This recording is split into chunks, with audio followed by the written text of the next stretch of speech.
टमाटर प्याज 70 रुपए किलो बिक रहे हैं। गोभी जो कोई मन से खाता भी नहीं है वो भी 100 रुपए किलो पे है। दूध के प्राइसेस हर कुछ महीने में बढ़ते जा रहे हैं और फ्रूट्स तो लग्जरी बन चुके हैं। इस साल की फूड इन्फ्लेशन 11% पे पहुंच चुकी है। 11% तो आपकी कंपनी ने इंक्रीमेंट भी नहीं दिया होगा। एक साल की एफडी भी इतने रिटर्न नहीं देती जितनी महंगी खाने पीने की चीजें हो गई। Food inflation pressures are likely to linger in Q3 of the current financial year and start easing only from the Q4 of the current financial year. हमारे देश में जितनी तेजी से महंगाई बढ़ रही है, सैलरी उसकी आधे से भी नहीं बढ़ रही। एक सैलरीड आदमी की हालत ये है कि सैलरी कब आती है और कहाँ चली जाती किसी को पता भी नहीं चलता है। देश के मध्यम वर्ग ने इनकम टैक्स के द्वारा कॉर्पोरेशन टैक्स से ज्यादा पैसा इस बार देश के मध्यम वर्ग ने दिया। मिडिल क्लास लोगों का ऐसे काटा जा रहा है कि पहले 30% सैलरी पे टैक्स दो, फिर हर जरूरी चीज पे 18 से 20% और टैक्स दे दो। इसके बाद भी अगर कुछ सेविंग करने का आप सोच रहे हो तो उस पे अलग से टैक्स देना पड़ेगा। बच्चे के दूध पे टैक्स लगाते हो, आटा दाल चावल पे टैक्स लगाते हो, हिंदुस्तान के गरीब आदमी का खून चूसने का काम करते हो। यह सरकार किसके लिए चल रही है? बदले में हमें क्या मिलता है? शहर हमारे गैस चेंबर बन चुके हैं। पानी की क्वालिटी ऐसी है कि बिना फिल्टर किए ना तो पी सकते हैं, ना नहा सकते हैं और ना ही धो सकते हैं। खाने पीने की हर चीज में मिलावट से लाइफ एक्सपेक्टेंसी भी कम होती जा रही है। बढ़ रही है तो सिर्फ दो चीजें, महंगाई और टैक्स। आज अगर आपको एक गाड़ी खरीदनी है तो सस्ती से सस्ती ऑल्टो K10 भी 6.5 लाख रुपए की पड़ती है, जिसमें से 30 से 40% सरकारी टैक्स में चला जाता है। इसके बाद रोड पे चलाने के लिए टोल टैक्स अलग लगता है। पेट्रोल अपनी सेंचुरी पूरा कर चुका है और रुपया उसी लाइन में लगा हुआ है। 30 से 40 ट्रिलियन की जीडीपी बनाने के बड़े बड़े टारगेट तो सेट कर दिए, लेकिन रियलिटी ये है कि पिछले क्वार्टर में हमारी जीडीपी ग्रोथ सिर्फ 5.4% थी और overall inflation 6%। The RBI expected India's economy to grow by 7.2% in this financial year. That forecast has been cut to 6.6%. The inflation forecast has also been raised. इसीलिए अर्बन कंजम्पशन कम हो चुकी है, क्योंकि लोगों के हाथ में पैसा बच ही नहीं रहा है। महंगाई बढ़ रही है लेकिन तनख्वाह घटती जा रही है। रूरल वेजेस को आप देखो तो 2018 के लेवल के भी नीचे जा चुके हैं। रियल एस्टेट प्राइसेस इतने बढ़ चुके हैं कि आम आदमी आज घर खरीदने का तो छोड़ो, इसके बारे में सोच भी नहीं सकता है। और इसीलिए मुझे लग रहा है कि the great Indian middle class is dying. तो इसकी अर्थी उठाते हुए थोड़ा डिटेल में बात करते हैं। आइए। इन्फ्लेशन का असर लाइफ के हर एस्पेक्ट पे दिख रहा है। एक रिपोर्ट के अकॉर्डिंग भारत में मेडिकल इन्फ्लेशन एशिया में सबसे हाईएस्ट है। हॉस्पिटल में इलाज करवाने की कॉस्ट हर साल 14% से बढ़ रही है और इसीलिए हेल्थ इंश्योरेंस लेना काफी इंपॉर्टेंट है।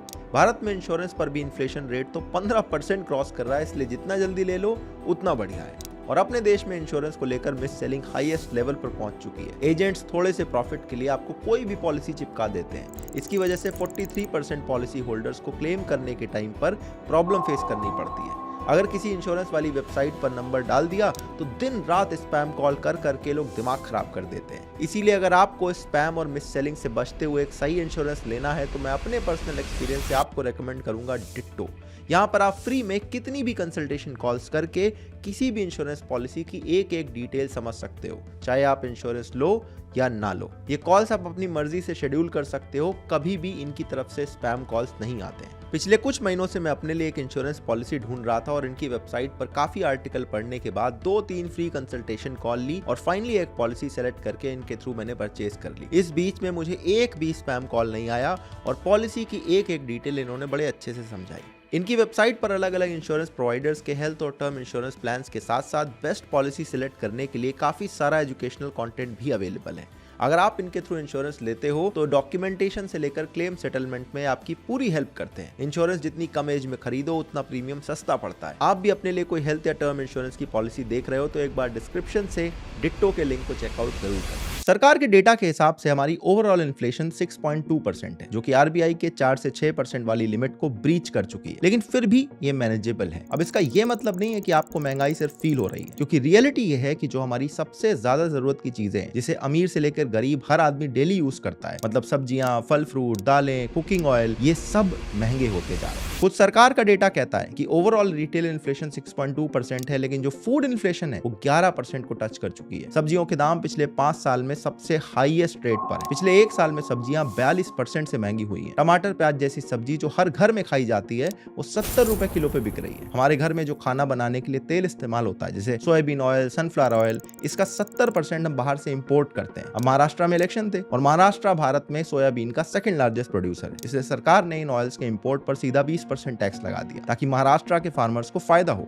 और उनका वोट इनको मिल सके। लेकिन इससे एक महीने के अंदर इन ऑयल के प्राइसेस में 13% का इंक्रीज हो गया और ये बाकी ऑयल्स में भी दिखा। फॉर्चून का कच्ची घानी जो 1.5-2 महीने पहले 140 में मिल रहा था वो अभी 160 पे बिक रहा है, यानी सरकार को वोट मिल गया लेकिन जेबें ढीली हो रही हैं हमारी। फ्रूट के रेट्स भी दिवाली और छठ के बाद कम नहीं हुए, बल्कि नारियल पानी दिल्ली में 70 रुपए में बिक रहा है, केले 70 रुपए दर्जन हो चुके हैं और सेब 200 रुपए किलो में मिल रहा है। और ऐसे ही दालों का रेट पिछले कुछ महीनों में 5 से 10 रुपए तक बढ़ चुका है। अब सुनने में 5-10 रुपए ज्यादा नहीं लग रहे होंगे, लेकिन जो आपके घर में राशन लेके आता है, जो बजट बनाता है, एक बार उससे पूछ के देखना ये 5-5, 10-10 रुपए की चोट कितनी भारी पड़ती है। पिछले 2 सालों में अमूल और मदर डेयरी ने भी अपने प्राइसेस कई बार बढ़ाए। अगर कहीं आप आसपास से भैंस का दूध खरीदते हो तो वो पैकेट से 10-20 रुपए ऊपर बेचते हैं और इसकी वजह से 20% लोगों ने दूध पीना कम कर दिया है। 14% लोग सस्ते वाले दूध पे शिफ्ट हो गए। ये ग्राफ देखो, इसमें मार्च 2021 से दिसंबर 23 तक का इन्फ्लेशन डेटा है। आप देख सकते हो कि ये ग्राफ लगातार बढ़ता जा रहा है। पिछले सितंबर में इन्फ्लेशन 9.34% थी, जो इस अक्टूबर में 10.87% पे पहुंच गई। 2021 में कोविड की सेकेंड वेव थी, लेकिन फिर भी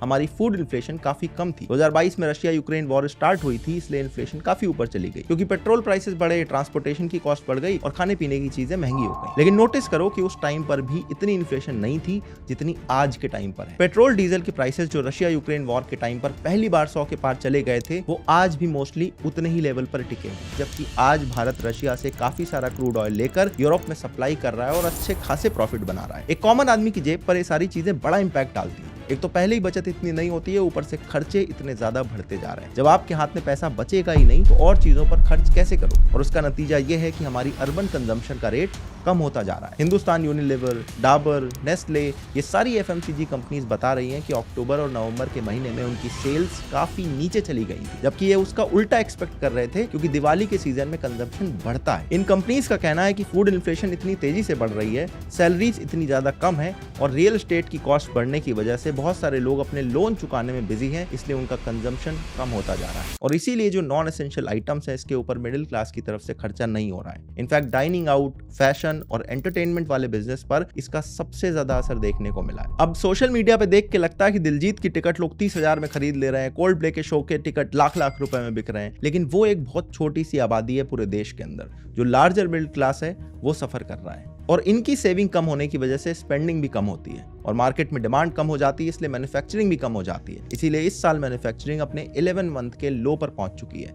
जिसका इंपैक्ट सीधे हमारी GDP ग्रोथ पे पड़ता है। छोटे शहरों और गांवों में तो हालत और ज्यादा खराब है। इन्फ्लेशन तो बढ़ रही है लेकिन लोगों की कमाई घटती जा रही है। गवर्नमेंट का खुद का डेटा बताता है कि रूरल इंडिया में वर्कर्स के मंथली वेजेस 8,842 रुपीज है। 2017-18 में 9,000 से ऊपर होते थे, तब भी ये काफी कम थे, लेकिन और ज्यादा कम होते जा रहे हैं। कुछ लोग सरकार को डिफेंड करने के लिए भी कह देंगे कि इन्फ्लेशन इसलिए बढ़ रही है क्योंकि मॉनसून अच्छा नहीं गया और ये स्लो डाउन है, थोड़ा सिक्लिकल नेचर का होता है। लेकिन ऐसा नहीं है, ये सिक्लिकल होता तो एक साल में बार बार रिपीट होता। महंगाई पिछले 2 साल से लगातार सिर्फ बढ़ती जा रही है। इसके अलावा पेट्रोल की प्राइसेस और इंपोर्ट ड्यूटी भी सरकार के हाथ में ही होता है और इन दोनों को ही कम करने के बजाय बढ़ाया जा रहा है। कुछ इकोनॉमिस्ट इस घटते हुए कंजम्पशन पैटर्न को देखकर काफी चिंता में है। ये कहते हैं अगर इस स्लो डाउन 1-2 क्वार्टर में कंटिन्यू रहा तो इसे सीरियसली लेना पड़ेगा। इनफैक्ट संजीव सान्याल जो PM की इकोनॉमिक एडवाइजरी काउंसिल में मेंबर हैं, उन्होंने भी एक्सेप्ट करा है कि इंडियन इकोनॉमी में स्लो डाउन दिखने लगा है। अब एक आम आदमी को इस बात से फर्क नहीं पड़ता कि ओवरऑल इन्फ्लेशन कितनी है, उसे फर्क पड़ता है जब वो रोजमर्रा की चीजों को खरीदने के लिए जेब से 10 रुपए ज्यादा निकालता है और जब महंगाई की वजह से उसके खाने पीने पे असर पड़ने लगता है। हमारे देश में मिडिल क्लास एक्सपैंड हो रहा है, यानी लोअर क्लास के जो लोग हैं वो मिडिल क्लास की कैटेगरी में आ रहे हैं,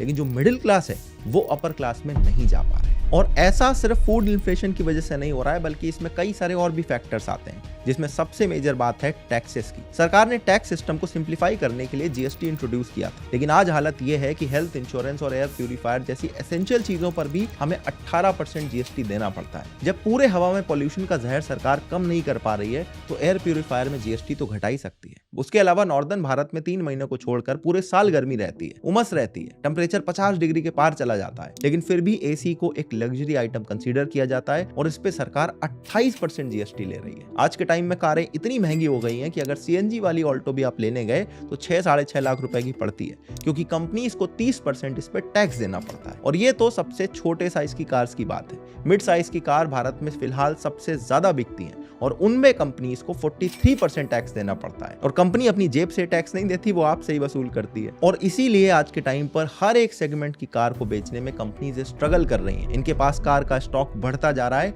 और खरीदार इनको मिल नहीं रहे। और पिछले एक साल में अगर आप टोल कलेक्शन देखो तो उसमें भी कमी आई है। इसके बाद अगर आप कुछ हिस्सा सेव करने की कोशिश कर रहे हो तो सरकार को उसमें भी हिस्सा चाहिए। इस साल सरकार ने LTCG यानी लॉन्ग टर्म कैपिटल गेन को 10% से बढ़ा के 12.5% कर दिया था और शॉर्ट टर्म कैपिटल गेन को 15% से 20%। यानी अपने म्यूचुअल फंड, स्टॉक्स या रियल एस्टेट को अगर आप बेचोगे तो लॉन्ग टर्म में 10% की जगह 12.5% टैक्स लगेगा और शॉर्ट टर्म में 20%। अगर आपने FD कराई है और उसका इंटरेस्ट 40,000 से ज्यादा हो गया है तो उस पर भी सरकार 10% TDS काट लेती है। यानी कुल मिलाकर आप अपनी आधे से ज्यादा इनकम को अलग अलग तरह से टैक्स में दे देते हो। अगर दूसरी तरह से इस बात को सोचो तो 6 महीने आप अपने घर वालों के लिए काम करते हो और बाकी 6 महीने सरकार का खजाना भरने के लिए। और इसीलिए लोग आजकल फाइनेंस मिनिस्टर को टैक्स मंत्री बोलने लगे। RBI ने पिछले कुछ साल में लोन के रेगुलेशन को भी थोड़ा टाइट कर दिया है और इसकी वजह से बैंक्स अब उतना इजीली लोन इशू नहीं कर पा रहे हैं। इसका इफेक्ट भी डायरेक्टली मिडिल क्लास पे पड़ता है, क्योंकि जो हाई टिकट आइटम होता है जैसे घर, गाड़ी, इलेक्ट्रॉनिक्स, ये मिडिल क्लास के लोग ज्यादातर लोन पे खरीदते हैं और लोन अब नहीं मिल रहे हैं तो क्रेडिट ग्रोथ में भी इस साल मेजर ड्रॉप देखने को मिला है। इस ग्राफ में आपको दिख रहा होगा कि हमारी क्रेडिट ग्रोथ पिछले दिसंबर में 21% पे पहुंच गई थी और इस साल अक्टूबर में मात्र 13% पे आ गई है। भारत में महंगाई इतनी ज्यादा बढ़ चुकी है कि अब डोमेस्टिक टूरिस्ट गोवा जाने की बजाय थाईलैंड, वियतनाम और बाकू जा रहे हैं, क्योंकि जितने में गोवा का खर्चा आता है उतने में एक इंटरनेशनल ट्रिप होने लगी है। गोवा के कंपैरिजन में वहां के होटल्स और कैब भी ज्यादा सस्ते हैं, प्लस गोवा के कंपैरिजन में वहां पर ज्यादा क्लीन बीचेस हैं और ज्यादा हैपनिंग नाइट लाइफ है। रियल एस्टेट के प्राइसेस भी आप देखो तो वो भी छप्पर फाड़ रहे हैं। एक सैलरीड आदमी घर खरीदने का सोच भी नहीं सकता है। गुड़गांव में DLF के द डहेलियाज नाम का जो प्रोजेक्ट बना है उसमें सबसे सस्ता फ्लैट 75 करोड़ का यानी $9 मिलियन। इससे सस्ते में दुबई और न्यूयॉर्क की पॉश लोकेलिटीज में घर मिल जाते हैं, जबकि गुड़गांव में न्यूयॉर्क के कंपैरिजन में क्वालिटी ऑफ लाइफ बहुत ज्यादा खराब है। अगर नॉर्मल प्रोजेक्ट की भी बात करें तो हमारे हर शहर के अंदर रियल एस्टेट काफी ओवर प्राइस्ड है। गुड़गांव और नोएडा में एक डिसेंट 2 BHK देखने जाओ तो डीलर 1 करोड़ से नीचे तो बात करने को राजी नहीं होता है। दिल्ली, मुंबई, बेंगलुरु, पुणे, कहीं पे भी आप एक अच्छी लोकेलिटी में 2 BHK लेने जाओगे तो 70-80 लाख से कम में आपको कुछ नहीं मिलेगा। इंदौर, जयपुर और लखनऊ जैसी टियर 2 सिटीज में भी जो रियल एस्टेट के प्राइसेस हैं वो मेट्रो सिटीज जितने पहुंच चुके हैं, जबकि बदले में आपको क्या मिल रहा है? ना ही तो हमारे यहाँ पर हवा पानी साफ है, ना ही सड़कें अच्छी हैं। बड़े बड़े बिल्डर्स के प्रोजेक्ट में भी गारंटी नहीं है कि किस क्वालिटी का कंस्ट्रक्शन हो रहा है। मोस्टली मिडिल क्लास के लोगों को घर खरीदने या बनाने के लिए लोन लेने पड़ते हैं, जो कि एक काफी बड़ी और लंबी कमिटमेंट होती है। क्योंकि आज की जॉब मार्केट इतनी सिक्योर नहीं है तो लोग इतने बड़े कमिटमेंट से डर रहे हैं, क्योंकि भैया आज जॉब है, पता नहीं कल रहेगी कि नहीं। इनफैक्ट इस साल IIT और IIM जैसे टॉप कॉलेजेस भी 100% प्लेसमेंट अचीव नहीं कर पाए। IIT कानपुर के एल्यूमिनस धीरज सिंह ने एक RTI डाली थी जिससे पता चला कि इस साल IIT के 38% स्टूडेंट्स कहीं भी प्लेस नहीं हो पाए। सेम सिचुएशन IIMs के साथ भी है। IIM लखनऊ ने तो अपने एल्यूमिनस को रीच आउट करना शुरू कर दिया क्योंकि उनके 72 स्टूडेंट्स की प्लेसमेंट नहीं हो रही थी। ये सारे इंडिकेटर शो करते हैं कि हमारी इकोनॉमी में स्लो डाउन आ रहा है और ये स्लो डाउन हमारे GDP नंबर्स में भी रिफ्लेक्ट हो रहा है। पिछले क्वार्टर में हमारी GDP सिर्फ 5.4% से ग्रो की थी, जबकि RBI ने फोरकास्ट 7% का किया था। हमारी गवर्नमेंट ने जो बड़े बड़े टारगेट सेट किए हुए हैं उन्हें अचीव करने के लिए हमें कम से कम अगले 1 डेकेड तक लगातार 8% के ग्रेड पर ही ग्रो करना पड़ेगा। और मुझे ऐसा लगता है कि हमारी इकोनॉमी में इसका पोटेंशियल भी है। हमारी वर्क फोर्स दुनिया के सबसे यंग और लार्जेस्ट है, लेकिन क्योंकि वो प्रोडक्टिव नहीं है इसलिए हम उनका पोटेंशियल यूटिलाइज नहीं कर पा रहे हैं। कभी अरुण जेटली जी ने कहा था कि हमें GST की 12, 18 और 28% वाली स्लैब को हटाना चाहिए, लेकिन आज सिचुएशन ऐसी है कि कुछ रूमर्स आ रही हैं कि सरकार 35% वाली स्लैब तक इंट्रोड्यूस करने की सोच रही है, जबकि भारत के GST रेट्स ऑलरेडी पूरी दुनिया में हाईएस्ट हैं। UK और फ्रांस में मैक्सिमम 20% GST लगता है, ऑस्ट्रेलिया में 10%, न्यूजीलैंड में 15% और चाइना की हाईएस्ट कैटेगरी 17% की है। मिडिल क्लास को पॉलिटिकल पार्टीज मंदिर मस्जिद वाली लॉलीपॉप पकड़ा देते हैं ताकि वो रियल इश्यूज पर बात ना कर सके, और लोअर क्लास को फ्रीबीज का लालच देके फंसाया जाता है। वैसे फ्रीबी वाले टॉपिक पर मैं एक अलग से डिटेल वीडियो बनाऊंगा कि कैसे आपकी एक जेब से दूसरे जेब में पैसा भेजा जा रहा है और आपको पागल बनाया जा रहा है। सरकार कॉर्पोरेट टैक्स को तो कम कर देती है जिससे बड़े बड़े बिजनेसेस को बड़ा प्रॉफिट होता है, लेकिन उससे जो सरकार को नुकसान होता है उसका भुगतान एक कॉमन टैक्स पेयर को करना पड़ता है। और जब तक मिडिल क्लास सरकार की पकड़ाई हुई लॉलीपॉप एंजॉय करती रहेगी तब तक आम आदमी को ऐसे ही चूसा जाएगा। बाकी मिडिल क्लास हमेशा बस एक हॉस्पिटल बिल दूर होता है लोअर क्लास में जाने से। तो अगर आपको ये नहीं भुगतना तो डिट्टो का लिंक डिस्क्रिप्शन में अवेलेबल है। इंश्योरेंस सबके लिए बहुत जरूरी है। मेरी रिकमेंडेशन पर एक बार इन्हें चेकआउट जरूर करना।